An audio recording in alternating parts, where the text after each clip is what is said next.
ବାଜିବୁନି। କହେ ଲବଣୀ ହାତରୁ ଢାଙ୍କୁଣି କାଢିଲେ ଘଣ୍ଟି ବାଜିଲାନି।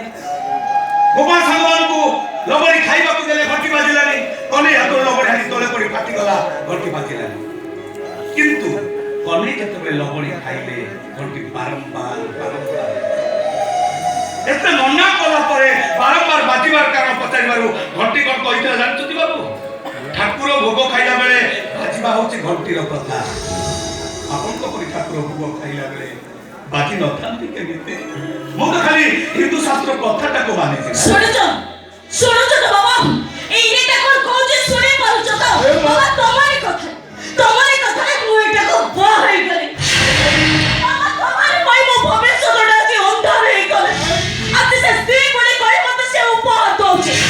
କାଲି କୋର୍ଟ କଚେରୀ ଯାଇ ଆଉ 3 ଲକ୍ଷ ପାଇଗଲେ ତା ସ୍ତ୍ରୀ ବୋଲି ଅଧିକା ସେ ଜାହିର କରି ବସିବ। ବାବା ଆରି ପାଇଁ ମୋର ସବୁ ସ୍ୱପ୍ନ ଜଳି ପଡି ମୁଠାଇ ପାଉଁଶ ହେଇଗଲେ। ପାଉଁଶ ହେଇଗଲା। ସ୍ୱପ୍ନ ପଡି ଜଳି ପାଉଁଶ ହେଇଗଲାନି, ବରଂ ଏଇଟା ପାଇଁ ଏ ଘର ମାନ ସମ୍ମାନ ସବୁ ମାଟିରେ ଖାଲି ଏକୋଦିନ ସାରା ଜୀବନ ସିଆ କାନୁନ ଢୁଳିଆର ସ୍ତ୍ରୀ ହେଇ ରହିବା ପାଇଁ ବାଧ୍ୟ ହବ। ସାରା ବିବଶ ହୁଅ ନା। ଆରେ ଦୁଃଖରେ ଭାଙ୍ଗି ପଡ ନା। କର୍ମଭୂମିକୁ ଆସି ପଳାୟନର ପନ୍ଥା ଅବଲମ୍ବନ କର ନା। ଜୀବନ କୁରୁକ୍ଷେତ୍ରରେ କର୍ମ ହିଁ ଧର୍ମ, କର୍ମ ହିଁ ମୁଖ୍ୟ, କର୍ମ ହିଁ ସ୍ୱର୍ଗ। ଯୋଉ କର୍ମ ତମେ କରିଛ ସେ କର୍ମ ଫଳ ତମକୁ ଭୋଗିବାକୁ ହବ। କଣ କହିବାକୁ ଚାହୁଁଛୁ? ଏଇ କାନୁ ଢୋଲିଆ କେଇଟା ଟଙ୍କା ପାଇଁ ଯୋଉ କର୍ମ କରିଛି ତା କର୍ମ ଫଳ ସେ ଆଜି ନିଜେ ଭୋଗୁଛି। ଶ୍ୱଶୁର ଘରେ କୁକୁର ପାଖରେ ଶୋଉଛି, ସ୍ତ୍ରୀ ପାଖରୁ ମାଡ଼ ଖାଉଛି, ଆଉ ଶ୍ୱଶୁର ପାଖରୁ ଭର୍ସନା ଆସୁଛି। ତମେ ଗୋଟେ ଅନ୍ଧବିଶ୍ୱାସକୁ ମାନି ନେଇ ଯୋଉ କର୍ମ କରିଛ ସେ ମୁଁ କେମିତି ଇଚ୍ଛା କରିବି ଏତେ ବଡ଼ ଘର ଜ୍ୱାଇଁ ହବା ପାଇଁ? ସିଆମାଟା ଖୁସି କରିବା ପାଇଁ ଶସ୍ତା ମୂର୍ତ୍ତିଟି ଆଣିଥିଲା। ମୋ ଉପହାରଟା ଯଦି ସିଆମାନଙ୍କୁ ସୁଖ ଦେବା ବଦଳରେ ଦୁଃଖ ଦେଲା, ମୋ ଭୁଲ ପାଇଁ କ୍ଷମା ମାଗୁଛି। ମତେ କ୍ଷମା କରିଦେବେ ବାବୁ, କ୍ଷମା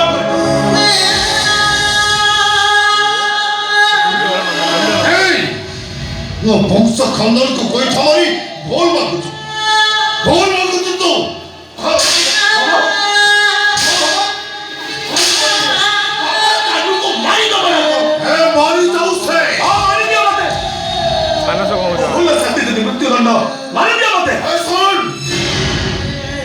ମାତ୍ର 4 ଦିନ ଗଲା ଆଉ ବାକି ରହିଲା 17 ଦିନ।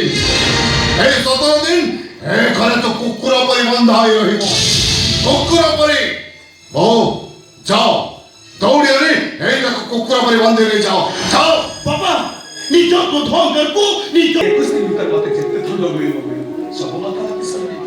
ଆଉ ଭାବିଲେ ବି ମୋ ବାବୁ ମତେ ଦଣ୍ଡ ଦଉନାହାନ୍ତି, ମୋ ଜଗନ୍ନାଥ ମତେ ଦଣ୍ଡ ଦଉଛନ୍ତି। ସକଳ ଘଟେ ନାରାୟଣ ଅନାଦି ପରମ କାରଣ।